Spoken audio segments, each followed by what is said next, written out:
Hello everyone, and welcome to another episode of Enigmatica 6 Kappa Mode. How are you guys doing today? How's life? We need to turn on the Kappa mode because we have a problem. I have been chit-chatting with Dr. Rage, and since both of us are playing the same mod pack, he suggested that either of us come up with our own rendition of an ethylene setup in order to generate RF using gas-burning generators. I thought I have a lot of time, but the problem is, he came up with this. Link in the description. And so far, this is my power setup. That's it. Look into my eyes. Do you know what we should do? We shall double our efforts. So let us go mining. We need resources.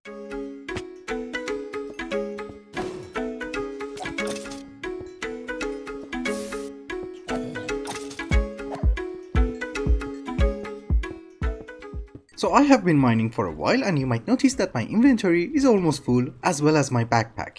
I wanted to call it a day, but then I remembered. We have a crafting grid, so basically I can just convert redstone and coal into blocks and then mine more. Maybe that compacting upgrade was also not a very bad idea. I don't know. Ladies and gentlemen, I would say this is much better. Let's go mining.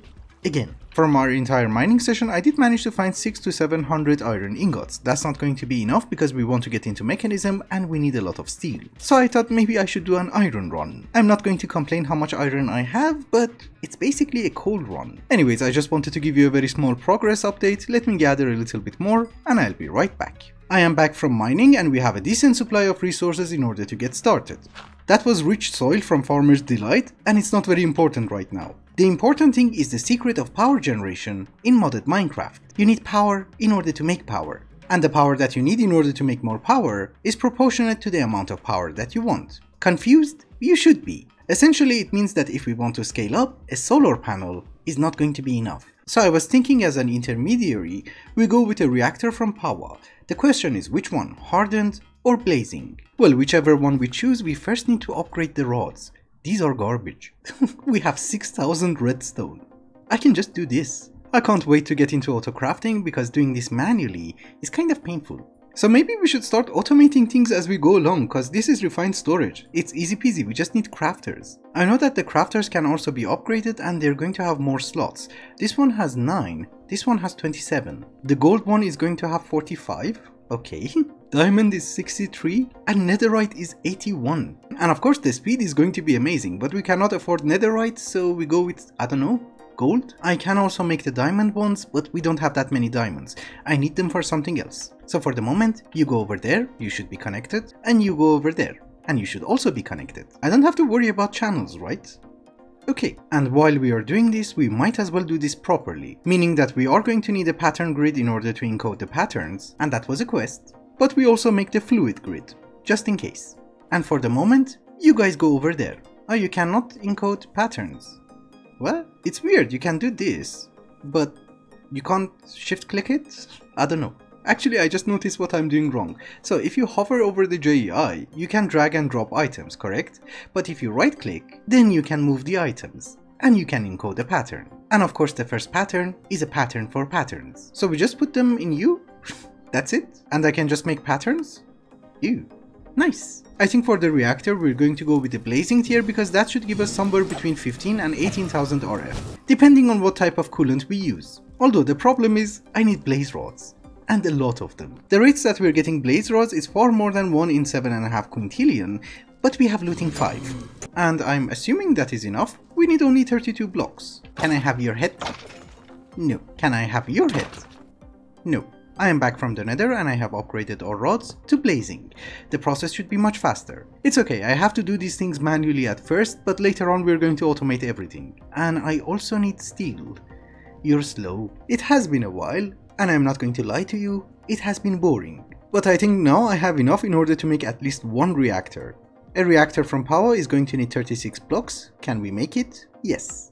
Perfect. That is not a quest. Oh, you need uranite. Does this mean I cannot burn uranium? Cause you cannot find uranite, you have to convert it. Okay, then definitely we have to automate the energizing orb. But honestly, it's not that bad, you just hold right click and you get 6.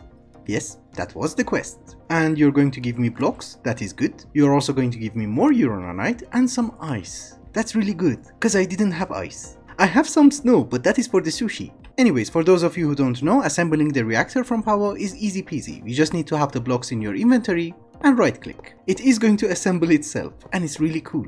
There you go. This is our reactor. We need to give it 1 bucket of water, and that is enough for its entire lifetime. It is going to need redstone, coal, as well as some sort of a coolant. You don't really have to give it coolant, but it's going to make it much more efficient. And of course, uraninite as fuel, and we also turn you on. This will enable the reactor to turn off when it is full of energy and stop burning fuel, and it will restart whenever it has less than 70% energy. So that is good because it's fuel efficient. Also, one thing that I'm not really sure, can I put uranium? No. Okay, this is a very weird mechanic, I don't understand. Also, just in case, if you know which mod does this thing, please let me know, cause it's really irritating. You have to look for uses and then put in the pattern. And in the meantime, I'm also trying to get different types of alloys and circuits from Mechanism, and just in case you didn't know, if you put redstone inside an enrichment chamber, you will get enriched redstone. 1 redstone inside an infusing factory is going to give you 10 millibuckets, and enriched redstone is going to give you 80. So basically what I'm trying to say is that it is much more efficient if you do that. Also, our reactor is making 28,000 RF per tick. Okay. I have been grinding down for a while and we have a decent supply of resources. Our first order of business is to try and make a quantum entangloporter because our machines are going to be inside the base, and well, the power generation is never going to be inside the base. And as a quest reward, I got fungi. Okay, if I have not done anything wrong, we should be able to make 2 of them. Perfect. Lux Networks is also in the pack, but there is a little catch. You need a nitro ender gate, and that's kind of expensive. I really don't understand why they have done that. It would have made much more sense to make quantum entangloporters more expensive, cause in addition to power, they can transfer a lot of stuff. Anyways, I'm not the pack developer, so who cares? Also, for the quantum entangloporters, I think what we're going to do is that we're going to configure them to nothing by default, just in case, and just copy the configuration for all of them. This way I'm not going to mix up gases and fluids by accident. This is going to be our first wall of machines and we already have a problem. That is the smeltery. So, I don't know, I have to make the mountain a little bit more thick? It's okay, once we place down some machines, we will know what we should do. Thankfully for the first time in my life, I was wise enough to make the second floor 2 blocks thick, so we can run cables. And correct me if I'm wrong, the crafter from Refined Storage is basically our ME interface, right? So I can put machines on top. I hope. Meaning that if I put a crafter over here and make a processing pattern for, I don't know, an advanced processor, the furnace should be able to process it. Let us test. Yes, okay, it's easy then. Oh, but you're not inputting it. Ew. Do I have to have an import bus for every single machine? As it turns out, yes, you do need an importer for every single machine. There is also something called an interface, but I could not put a pattern inside, so I think it has a different use. So I'm just using crafters and importers. Anyways, the machines that we have are nothing super complicated, it's the same machines that we always use. These 4 metallurgic infusers and the enrichment chambers are for making different alloys and circuits from Mechanism. So I'm exporting coal inside an enrichment chamber, we're getting enriched carbon, the enriched carbon goes inside an infusing factory, and we will get enriched iron and steel dust. In the second set I'm exporting redstone, that will give us enriched alloy as well as basic circuits. And for the third one we're exporting diamonds so that we would be able to get reinforced alloy. And finally the fourth one is for refined obsidian to get atomic alloy.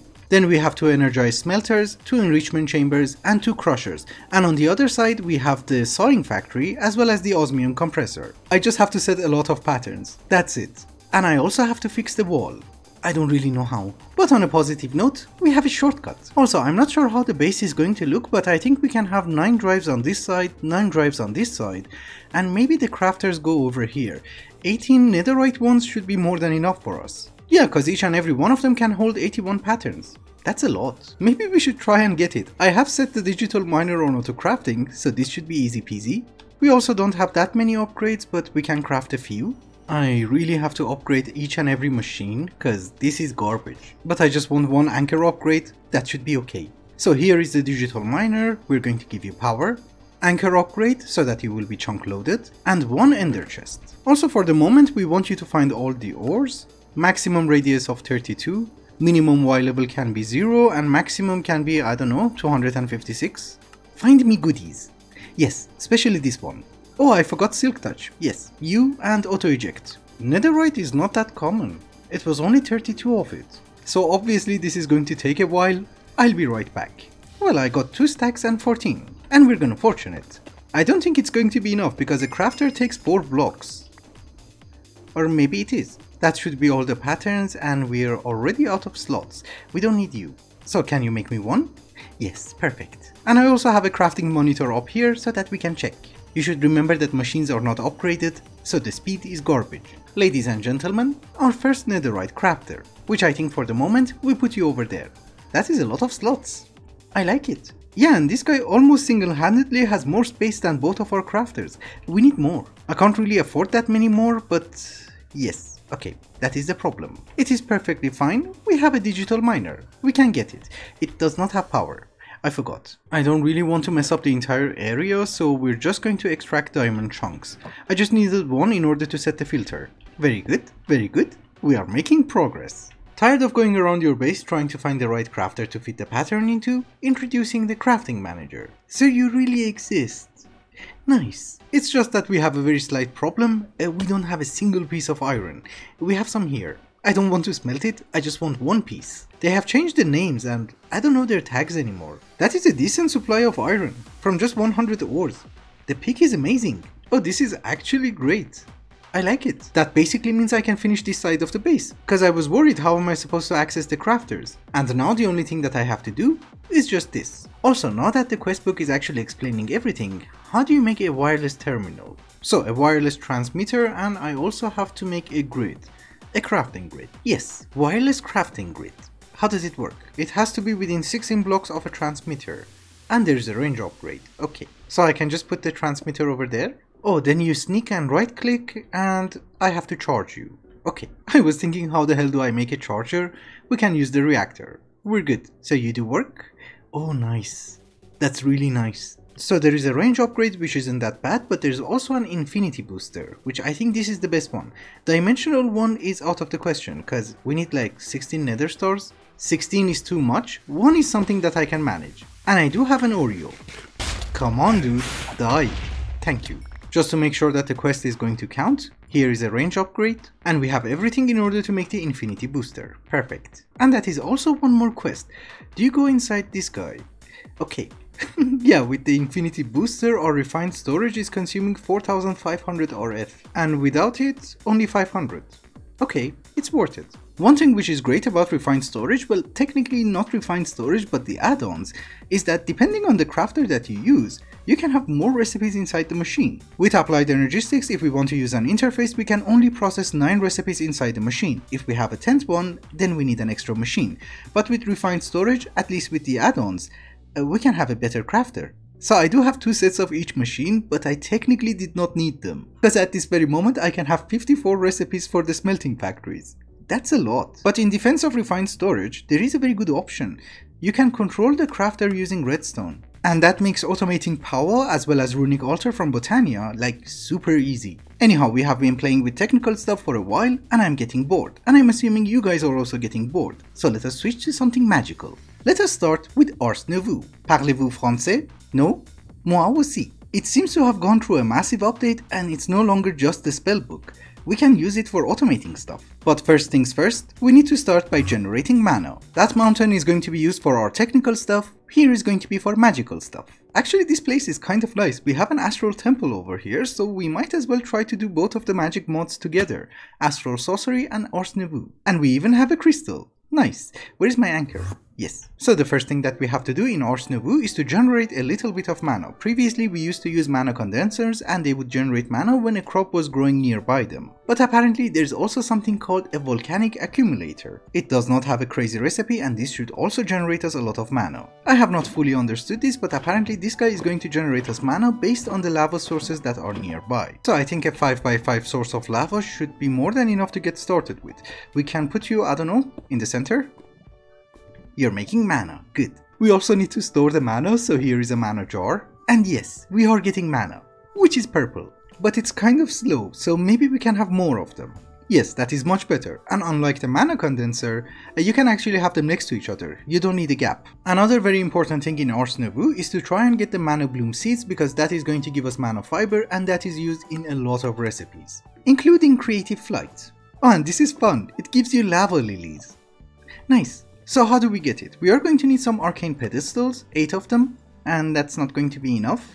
We need more stone. The reason that I'm making 8 of them is that I did not find any other recipe which requires more than 8 pedestals, so 8 is the maximum. But to get started with, we only need 4. Of course, we are also going to need an enchanting apparatus and 1 arcane core. Yes, this one. I love the particle effects, but this is basically a fusion crafting, and the way that it works is that we need to have the arcane core in the center, surround it with the pedestals, like so.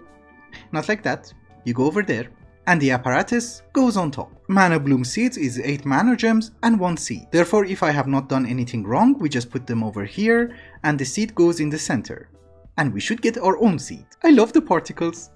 Thank you. Where is my hoe of the cosmos? Here. If I have to wait for it to grow, it's going to take ages, and we also need some seeds. How do we get extra seeds? Yeah, well, I can convert you to fiber, but you're not giving me extra seed. Well, we don't need millions of them, and crafting them is very cheap. So I can just craft more and watch the beautiful animation. There was an apotheosis boss. Okay, what is this? I know where my grave is, and it shouldn't be that difficult to go there. We just need another staff of traveling. Oh, you're gone. Well, he was a jerk. We all know that Ars Nouveau is all about spells. For today, I just want to show you a very small demonstration of what I have in mind for this mod. So, let us get started. We are going to need a glyph press that is going to unlock us the spells. And we are also going to need a spell book. So, that's not a very complicated recipe. There are 3 tiers of spell book, and each one of them gives you access to better spells. So, this is a tier 1 book. There you go. With this, we should be able to cast only tier 1 spells, and if you hover over different types of glyphs, it will tell you which tier they are. Obviously, we are not garbage people, so we're going to upgrade it to tier 2. There you go. That's not a quest, and that has me worried. Oh, I forgot to do this. Okay. It does give you the book. I really hate quest books. You have to break everything, and you have to craft the things that you don't really want, just to complete a quest. But on a positive note, I think we are updated with the quests. So this is a tier 2 book. In order to upgrade it, we are going to need a Totem of Undying and a Nether Star. Aha. That is fine by me.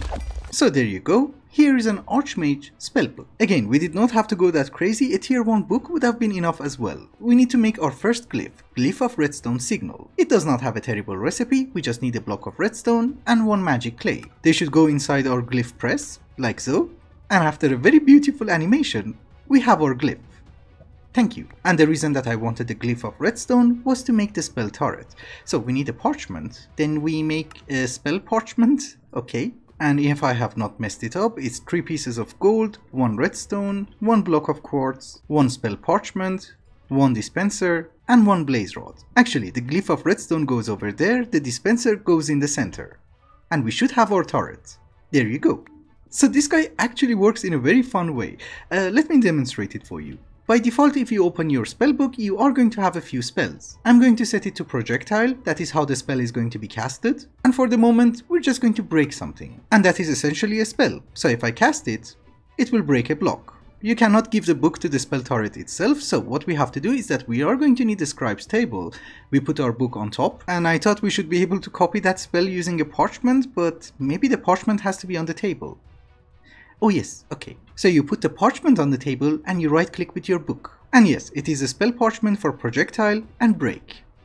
You go inside the spell turret, and basically if we give it a redstone signal, it's going to cast that spell.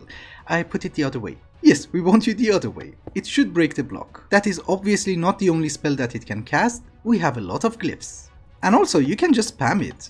That is our plan with Ars Nouveau. We're going to summon creatures, we're going to use the turret in order to automate stuff. But just before we wrap up today's episode, there was a little bit of a confusion about my mob farm over here, and some people were confused that how am I spawning cows with a press of a button. That is a very valid question. I should have shown you that.